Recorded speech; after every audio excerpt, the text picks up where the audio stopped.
Okay, we're going into part two on this about King Tut's dagger and the strange part that it is in ancient Egypt. If you haven't seen part one, go to the very end, the last 30 seconds of this one, and you can click in the right hand corner and it'll go back to part one. If this goes to part three, it'll be in your top left hand corner. Indeed, to go into this fully, I probably need to go into Akhenaten and his family before him and predecessors, and Amenhotep III, and so on, and Thuya and Yuya through Tai, and show you connections because this ends up connecting to the ancient Amarna letters. Now, what we're looking at here is some people named the Mitanni, though, and the area we're going to look at is down here in Jordan in the Holy Land. And this area did go back and forth quite a few times. We talked recently about, well, it's been a couple of months ago, about the ancient Egyptian fight all the way up into the area of Anatolia, and then it was stopped there. And that's Sesostris' campaign, and there were some funny things that go with that and so on. But anyhow, we have that variation, but then this comes all the way back down, and you can see it here. But of course, we know about the Hyksos and their horses, and I think a lot will be revealed as we go through this just a little bit. So let's go down to this area here and take a look what they found at Tel al-Hema in Jordan. Now, there's this ancient site, and just looking at it plainly, you can see that this is squared off. And I don't know if you can tell in the picture or not, but there's an ancient structure below this, and this is later built on top of it. But there's also an ancient structure all the way out to here. And it looks like there's a slight circular structure that's built here that goes all the way around like that. But you can see a circle right here. That would be the top edge of it. This is the bottom edge, and you can see that ridge that goes right there. I'll try to trace it if I can. Nope, didn't do good. And all around there, around there, around there. But then there's all these pock holes that's in it too. And I don't know if you can tell from there, but there's orange out in the soil that's out here, and it's real orange in here, and it's real orange out in there. And this is real white, and there's orange dots that are in it, and I wish they had a shot from a little bit higher than this, about 3 times as high, for then what you would see is just a white dot surrounded by an orange area that fades back out to tan around it.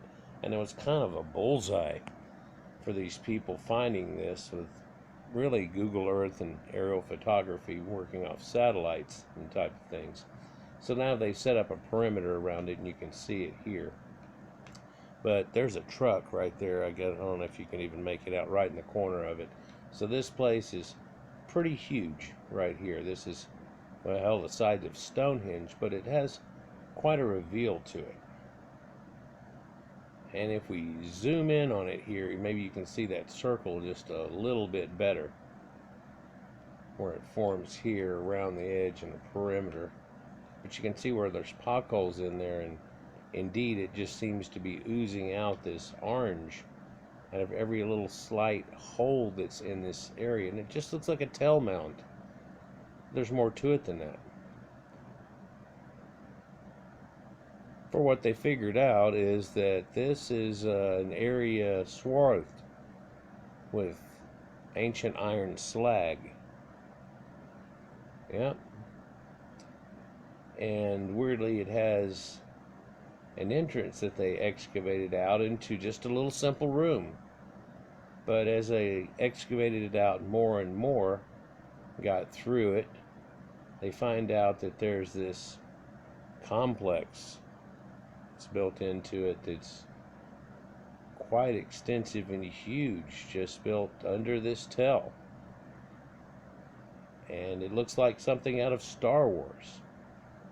And it goes on and on through here, and back through there, and on through this hallway here.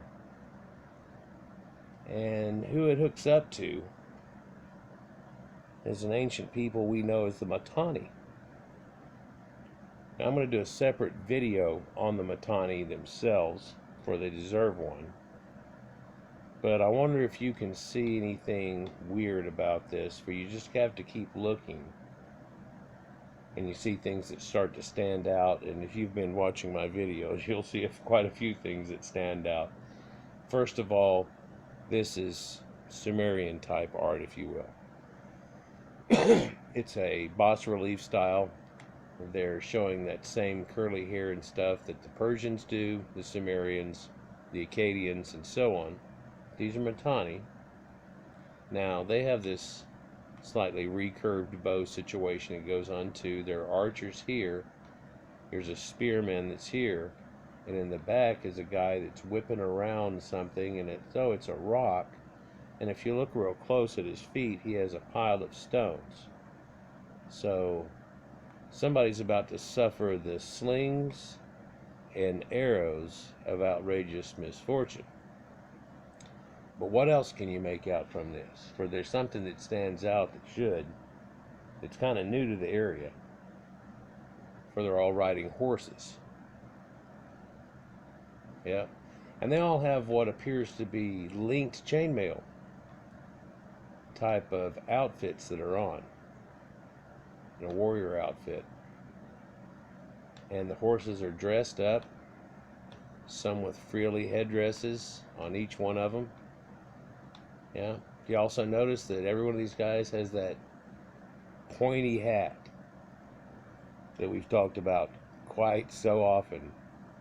That's that Phrygian looking cap. That's that magicianly looking cap. That's that cap that's on the ancient Behistun inscription and a few other places that I've shown you recently. And man, these people get around. Yeah. What else can you notice? Well, you notice that they have a branding on the horse here. It's not actually on the horse, it's actually on the hide. They have this loop right here that's on each one of them. And they have loops on the back, but they have loops on the front too. And it looks like it could be stirrups, but they're not being used by me. Yeah. So it's really, these seem to be animal hides procured up to be part of the riding stance. And then if you'll look, they even have a primordial saddle on them here that goes. And there's date palm trees and so on. I could go on and on about that, but there's some neat stuff with it that goes on there. So here's a look at them here. And what you'll find is that this is George, Paul, John, and Ringo. And they're bringing sacred gifts. You can see very similar iconography, and it looks just like some of that Persian art and Sumerian art that we've looked at. Quite.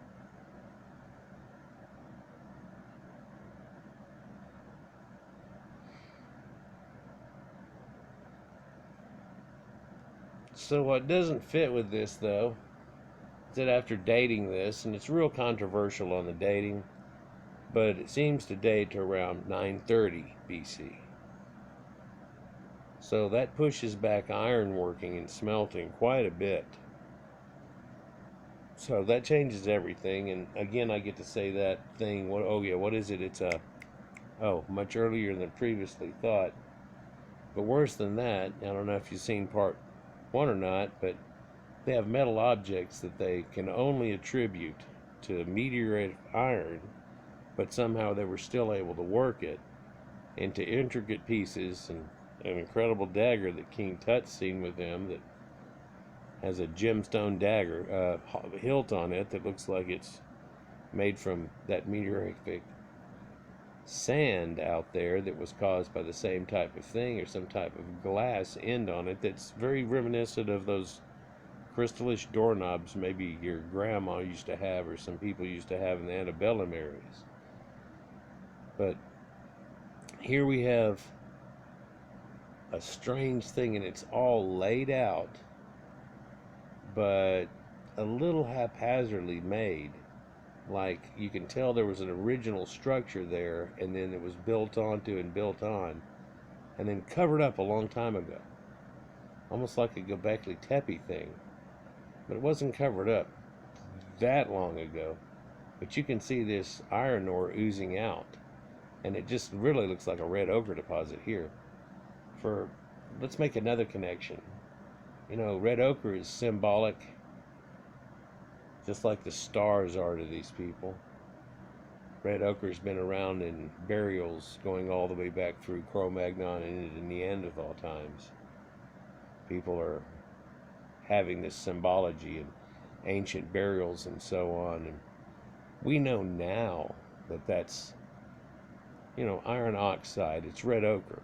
It's, you know, the decay and rust of iron makes that look, that appearance. So if you have iron-rich clay or soil, it's going to do that over time as it oxidizes.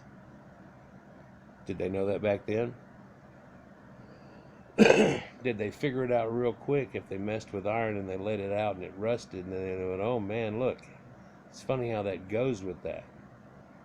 It's funny how it makes the byproduct, it decays and it becomes that. So did they figure out that this had come from the sky? Did they say that ancient gods or the stars and stars fell from heaven and created all this? You know, is this part of the bad angel situation that you hear about?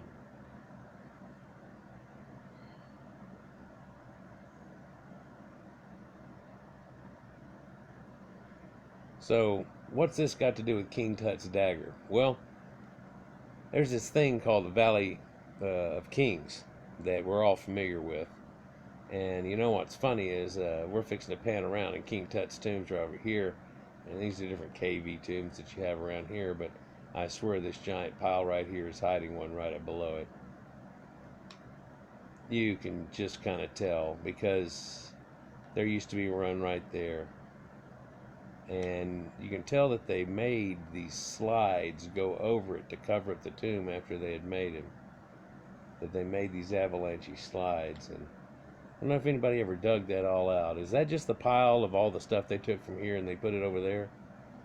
Because that apparently is what helped hide King Tut's tomb, was tomb robbers taking all the dirt from the ones near it and dumping it out in that area that people thought, well, there ain't nothing there.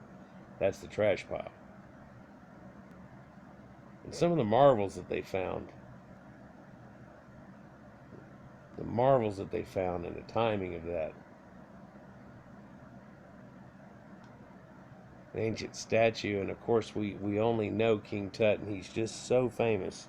But he was just a boy king, and of course that's one thing, die young, stay pretty, and you have that with rock stars and things like that. But we also have that concept of he may be, you know, he's the only one we can find the remains of because everybody else got looted in elder times. How many other daggers were they?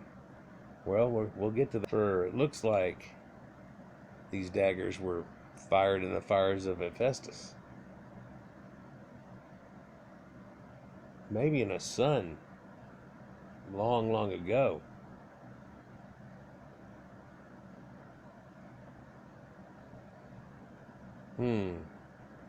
Those dwarven gods you always hear about and how they built incredible things. Who were they talking about? Now this is thousands of years before we were able to make iron that's of this quality again. And you've heard of Damascus steel and all these things and people and the way that certain katanas got built later and everything, and people came to develop out of it. But it looks like nature figured it out a long time ago.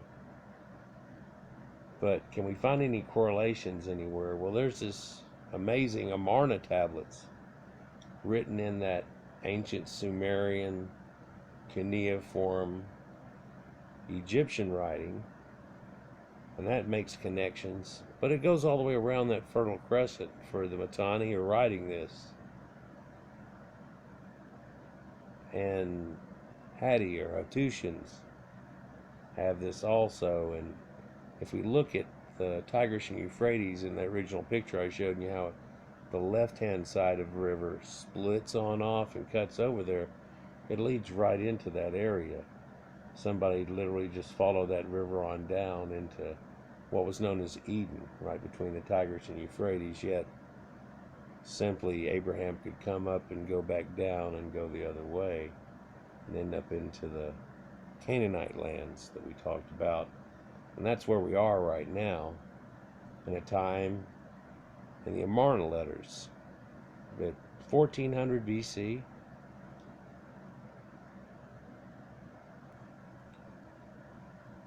Now you can see strange things in here. I don't know if you can quite make it out, but all these right here, this look like Gerber daisies to some people. Other people have made out that this is a poppy.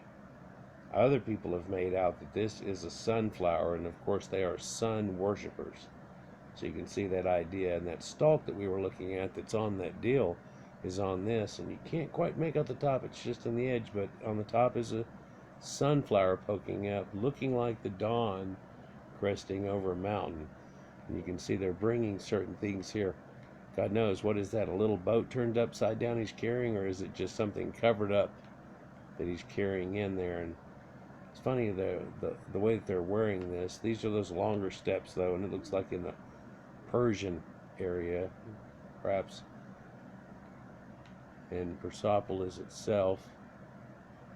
And he's got a small fawn here, but it already has ears. So is this kind of a master of beast type symbology that you see quite so often? I don't know, but they're bringing it. And so you've got to wonder,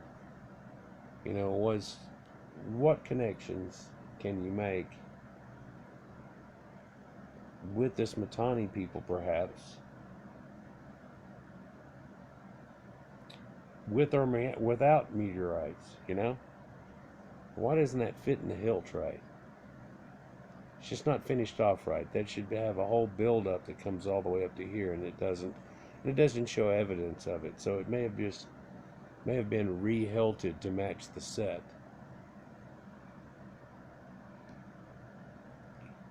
So right here, written in this tablet, are a few interesting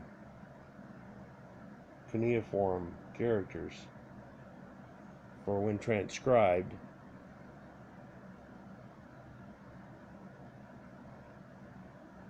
It says that one of the gifts that are given back and forth from the Mitanni to Egypt, along with some daughters, to become wives and queens of the Egyptian pharaoh, were daggers with iron blades. And they have a word for it. Way back then, before the Iron Age. But what's weird about that, their word for it is Ber Heldam, and it means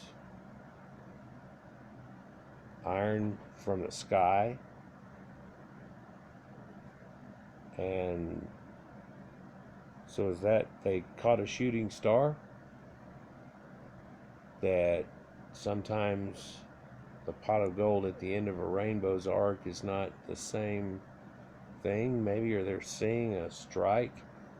Or they just find it a whole bunch later, find it a lot later, a crater someplace.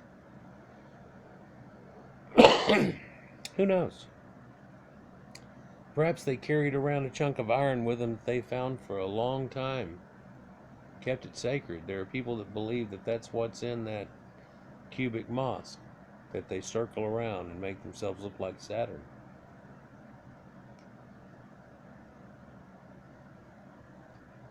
So this site, part of it dates to like 300 AD.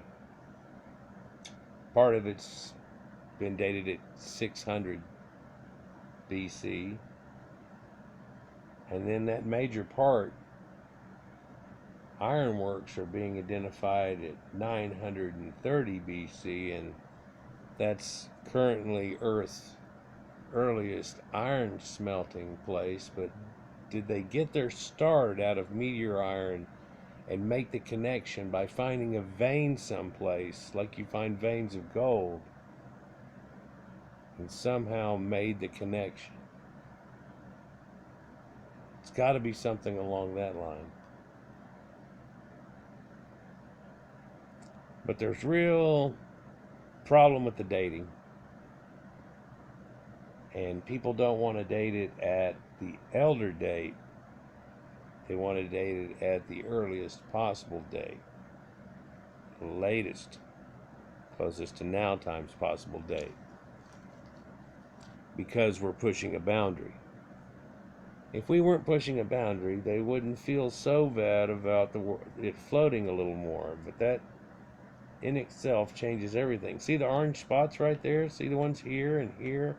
The orangeness that's all in here? Well, that's not even the mound. The mound's way over there, but there's orange up in there too. You can see that it's been built on a little later.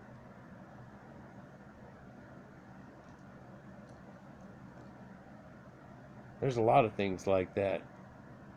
Just like Göbekli Tepe, look what we found up under a mound.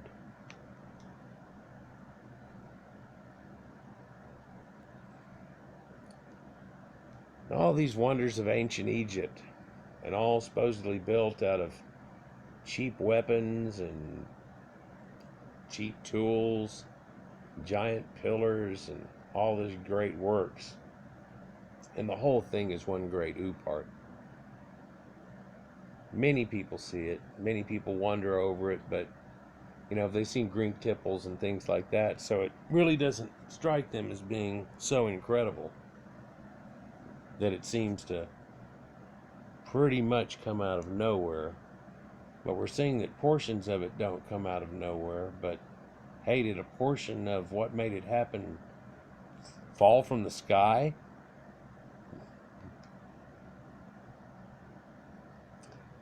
There's even people who are trying to turn around and twist things. And let me tell you, just to go with this date, they're willing to say that Egypt screwed up over 300 years just at 1000 BC to put a timeline of King Tut there. But they're not willing to go and say, well, this site could be older, and something like this has to not be the first time they were doing it. And so perhaps the Amarna letter time at 1400 BC, his grandparents acquired this in some type of sacred trade, which back then, how rare is that blade?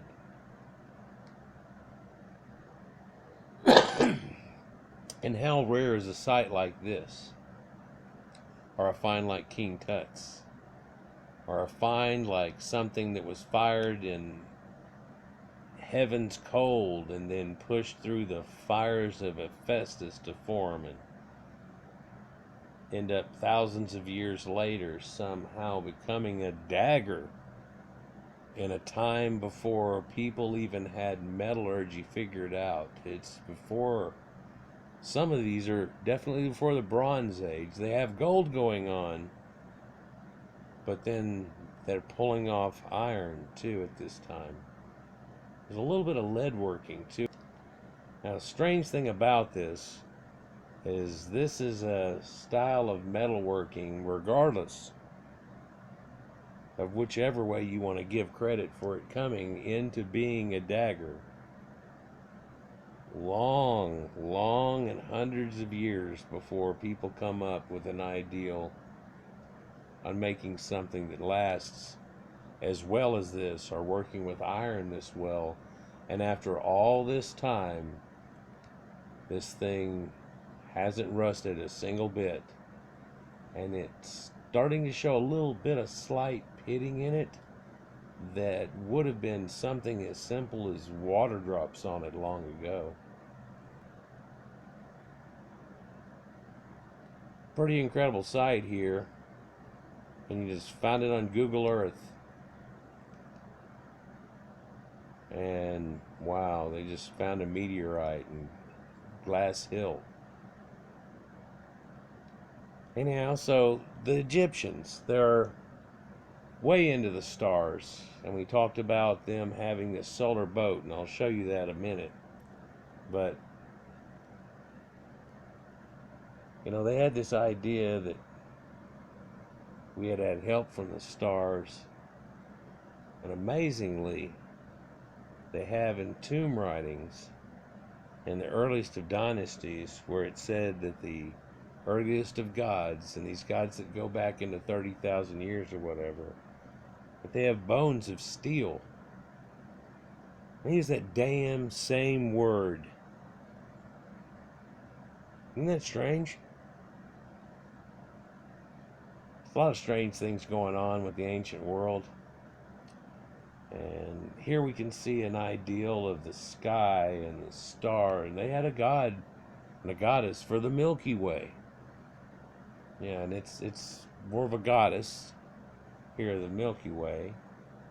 It's hovering above the waters of the earth that they tell you was primordial waters before a thing like the pyramids popped up. Like, oh, the picture right there. Before a pyramid popped up in the primordial mountain that they're trying to recreate in some way, shape, or form. And doesn't that sound similar to Sumerians? It sounds a whole lot like South Americans too. Quite odd. Here you can see all these Caucasian Egyptians lined up and all these star effigies over their heads and stuff, but you can see these two solar boats that are fixing to take a ride across in this journey that you take into the afterlife. And it's heralded by a bird, right? And these people are there to paddle to help your way. There's a lot in this picture, but its symbolism in a way speaks for itself.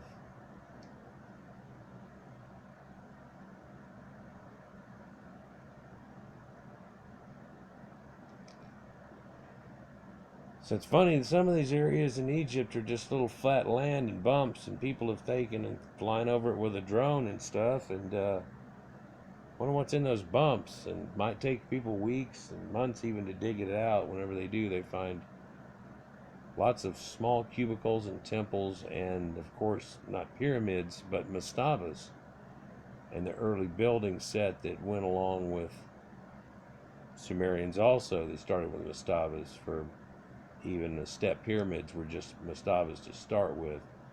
And through this ancient work here, they talk about how they have bones of steel, bones of iron.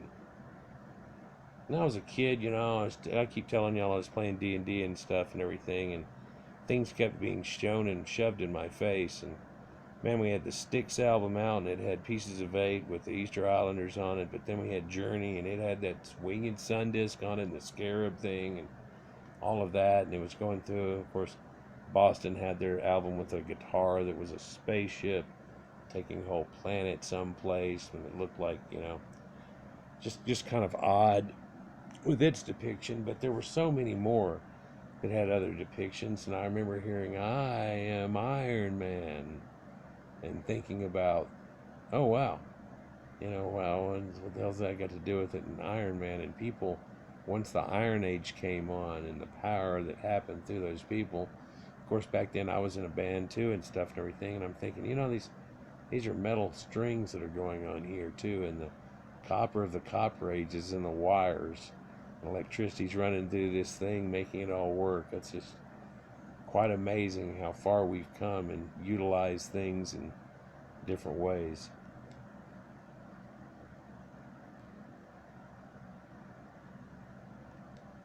So these are the ancient Mitanni, and you can see they use that same symbology for, even if we look at their art, they've got the males in the red ochreish type tan color, and females are paler and so on, and this guy's even blonde. Some of the other pictures that show him with blonde and red hair too, but regardless of that, and blue and green eyes. And when we get into the story here, going back from King Tut through Akhenaten, Thuya and Yuya and Amenhotep III, we're going to kind of look at descriptions of these people and Libyans and some other things and the people around them. and how they actually call them brothers. And whenever they came and brought gifts, did they bring them something that used to be in a primordial sun long, long ago for these ancient sun worshippers? For even his headdress, he had an armband, he had a headdress, the sleeping headrest that they used that was made out of this. So he's able to put his head on a falling star and go to sleep at night. And that dagger went with him to the afterlife, where they have the opening of the mouth, and he got to do so and travel on his Duat journey with the star made into a weapon for him. Isn't that amazing?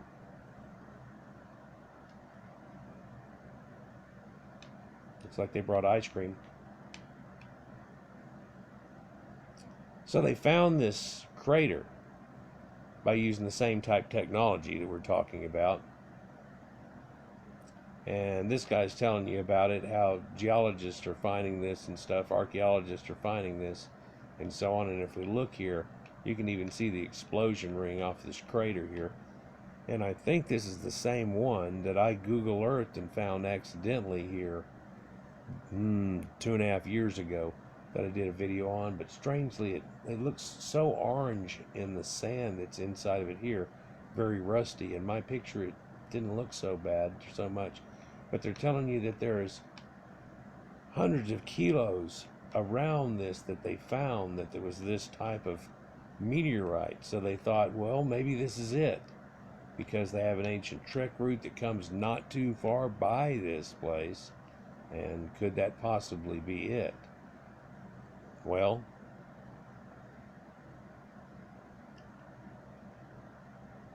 satellite imaging showed this type of stuff. And so, was there a time that Egypt, whether the pyramids were here or not at one time at all, that there was a drastic thing that happened? Well, indeed there was. For just right there in the edge of Libya, there was a huge explosive burst that didn't quite make it to the ground, and it fried an area of the desert there that crisped it all into a type of glass. And I told you when I was playing D&D, we made boats with skis on the bottom of them. Well, we actually did the same thing on an ice journey long ago when we did it, but this group didn't know anything about it, so I was able to throw it in this and make it seem all brand new. And it was brand new, but makes you wonder, did they see a falling star? After checking that rock out thoroughly and that meteorite, it doesn't match up.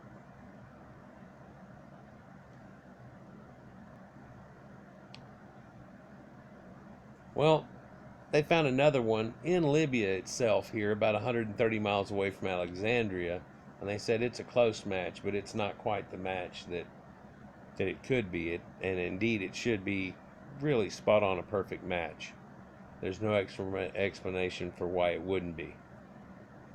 And tell you now, the odd thing is the closest match that I've heard so far that this meteorologist guy came up with out of utilizing his data numbers is in Argentina, where they have this field of them that the Argentinians say that the stars fell from heaven and landed right there. And there's a bunch of them plugged into the ground, and huge balls of iron that they've found and gotten up. There's a lot of them that's been excavated, and it seems to match some of those, he says, perfectly.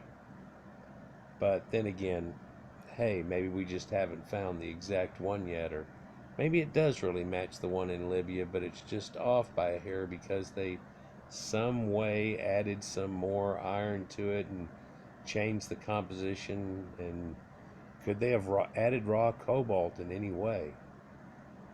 I don't know. I don't know. What do y'all think? Let me know what you think down there in the comments and stuff. But like, share, subscribe, and enjoy.